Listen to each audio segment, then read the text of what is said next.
Bonjour, bienvenue à l'atelier du jardin. Aujourd'hui, je vais vous présenter la réalisation d'un bouquet de mariée déstructuré. Pour ce faire, on utilise majoritairement des fleurs de saison. Ici, je vais avoir de la rose des jardins, de la scabieuse, des pois de senteur, du delphinium. C'est tout des fleurs un petit peu de saison, un peu fleurs des champs. Donc, on va commencer par les fleurs avec le plus de volume. Donc, les roses, le dahlia et mon santini qui va me permettre de réaliser mon bouquet déstructuré. Alors, hop. Donc, pour les bouquets de mariée, on utilise très peu de feuillage. Enfin, tout dépend le choix du client, mais c'est pas l'élément principal comme dans les bouquets qu'on peut trouver au magasin, qui ont besoin d'avoir du volume et où on recherche de l'effet en fait.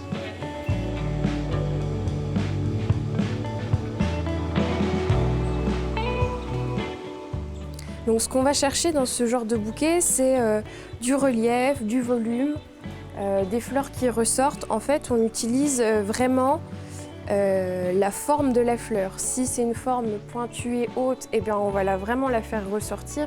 Le but, c'est de ne pas avoir quelque chose de tout lisse. Donc, il faut savoir qu'un bouquet de mariée doit être beau de toutes faces. Il doit être beau par le dessous, il doit être beau au-dessus, puisque la mariée va bouger avec, le bouquet va être vivant. Donc il faut vraiment qu'il soit beau de toutes faces. Donc il ne faut pas oublier un petit coin.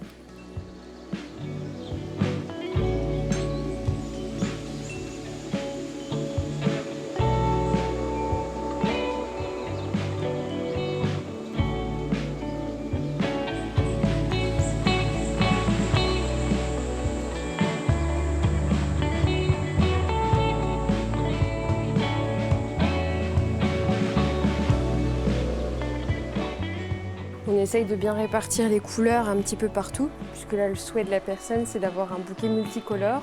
Donc il faut vraiment qu'on ait de la couleur partout et que ça fasse à chaque fois un effet miroir. Si on a du rose à un endroit, il faut qu'on le retrouve ailleurs. Le jaune c'est pareil, il va y en avoir un endroit, il va y en avoir derrière. On essaye vraiment que ça fasse toujours écho entre deux couleurs.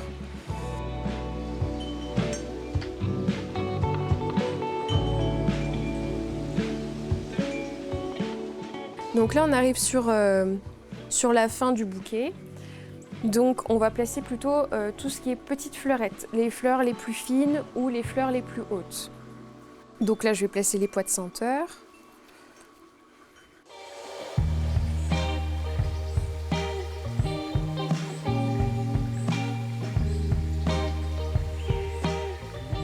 J'ai trouvé les dernières renoncules de la saison.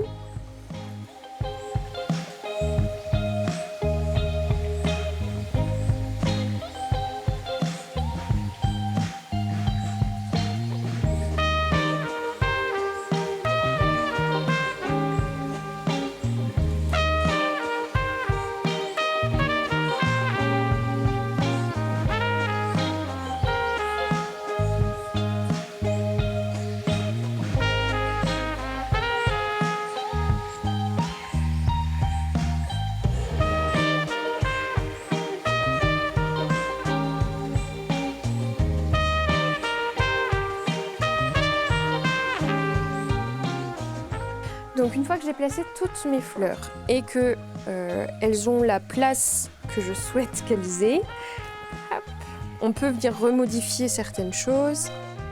Si les fleurs ont tourné pendant le bouquet ou quoi, on vient les replacer. Hop. Et une fois que ça nous convient, on vient nouer notre bouquet à la hauteur de nos doigts avec du permacell.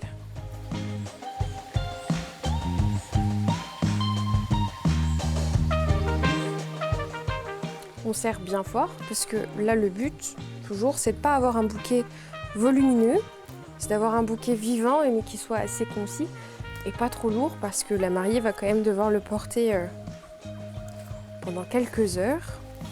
On va créer ce qu'on appelle une poignée avec notre permacell, donc à peu près à la dimension d'une poignée de main. Hop. Donc pour ce faire, on tourne autour de nos tiges. Voilà. Je vais venir recouper la base du bouquet en biseau.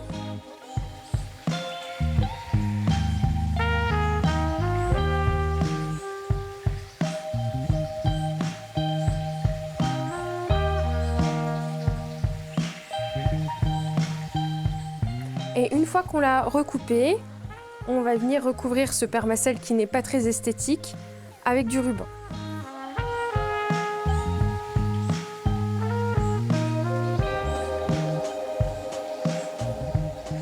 Donc je commence par le bas de ma poignée et je remonte jusqu'en haut. En essayant de travailler le plus régulièrement possible pour que ce soit esthétique à la fin.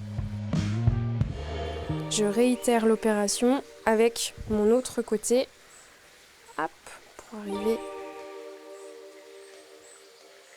à la même hauteur. Je serre bien. Et je viens faire un petit flot discret.